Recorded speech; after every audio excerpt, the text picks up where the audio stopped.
Bonjour à toutes et à tous et bienvenue dans un nouvel épisode des secrets de Photoshop. Aujourd'hui, je vais vous montrer comment supprimer des éléments indésirables de vos photos d'une manière que vous ne connaissez probablement pas. Comme ici pour cette voiture, ici pour supprimer cette pancarte et ici pour supprimer la laisse du chat, sans utiliser l'outil tampon ni le remplissage de contenu intelligent. Alors, sans plus tarder, allons découvrir ce nouveau secret.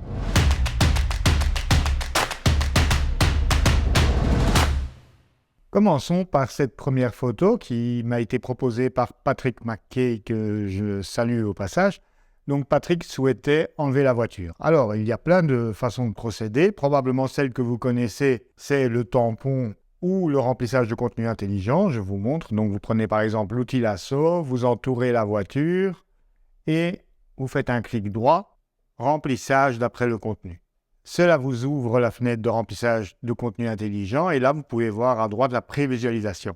Ici, vous pouvez venir gommer les zones que vous voulez que Photoshop exclue de l'échantillonnage. Voilà, on va voir si du coup c'est un peu mieux. Bon, là, vous voyez qu'il y a la route qui est dupliquée encore. On va essayer en raffinant un petit peu. Mais vous voyez, il faut chipoter et là, ça ne marche pas du premier coup. Eh bien, moi, je vais vous montrer une solution qui va fonctionner en quelques clics seulement. Annuler. Et donc, au lieu de faire appel au lasso, je vais faire appel aux nouvelles fonctionnalités de sélection d'objets. Donc, vous allez ici, vous sélectionnez sélection d'objets. Ici, le mode lasso conviendra parfaitement. Et donc, vous voyez quand je le survole, puisque le finder d'objets est coché, eh bien, je n'ai qu'à cliquer une première fois dessus. Et puis, il me suffit de faire un clic droit et venir choisir cette fois supprimer et remplir la sélection. Hop, et vous voyez le résultat instantané avant, après. Et je vais zoomer, bien entendu, afin que vous puissiez voir la qualité de la suppression avant, après. Vous voyez que c'est un bien meilleur résultat qu'il faut parfois affiner, mais qu'avec le remplissage de contenu intelligent.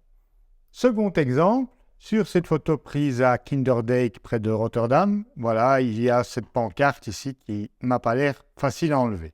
Eh bien, on va essayer avec le remplissage de contenu intelligent. J'ai pris l'outil lasso, je fais une sélection autour, je clique droit, remplissage d'après le contenu. Hop, ça m'ouvre la boîte de dialogue et là, vous voyez que le résultat, ça ne convient pas du tout. Eh bien, parce qu'il a pris des zones d'échantillonnage qui ne correspondent pas du tout à ce dont j'ai besoin. Voilà, ouais, c'est encore pire. Donc, vous voyez, ici, il a vraiment du mal et il faut reconnaître que ce n'est pas facile à supprimer, il y a énormément de détails. Eh bien, désélectionnons, commande CTRL-D ou sélection désélectionner, et faisons appel à l'outil sélection d'objets. Alors, il le détecte, je pensais que j'aurais dû faire une sélection. On clique droit et supprimer et remplir la sélection. Et regardez, c'est quasi parfait.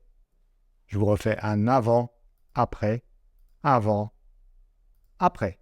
Dernière photo, ce joli chat dont on va tenter de supprimer la laisse. On va voir ce que ça donne avec le remplissage de contenu intelligent.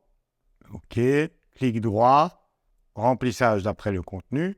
Et là, on va dire que le job est pas mal. Ici, ça pourrait être amélioré, mais voilà, là, ici, il y arrive. Mais voyons si, avec sélection d'objets, on aurait pu y arriver également.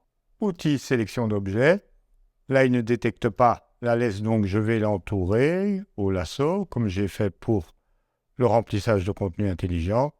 Hop, je relâche et il détecte parfaitement la laisse. Clic droit, supprimer et remplir la sélection. 1, 2 et hop, c'est parti. Avant, après. Alors, il y a peut-être une petite zone ici qu'il faudrait retoucher, oui. Donc ici, je vais l'entourer rapidement. Et faire de même, clic droit, supprimer et remplir la sélection. Et voilà, c'est nickel à présent. Tout ça pour vous dire donc que cette fonctionnalité qui a été introduite dans les versions récentes de Photoshop, ne cherchez pas si vous avez des versions d'il y a quelques années, mais cette nouvelle fonctionnalité qui n'est pas très utilisée au détriment du remplissage de contenu intelligent qui est maintenant un peu plus connu, mais vous voyez qu'elle fonctionne souvent à merveille.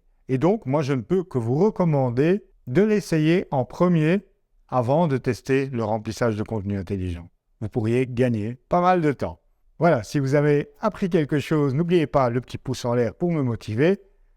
Je vous remercie de votre fidélité et vous retrouve très rapidement pour de nouveaux tutos Lightroom, des secrets de Photoshop et des tutos de photographie en général. À bientôt, ciao ciao.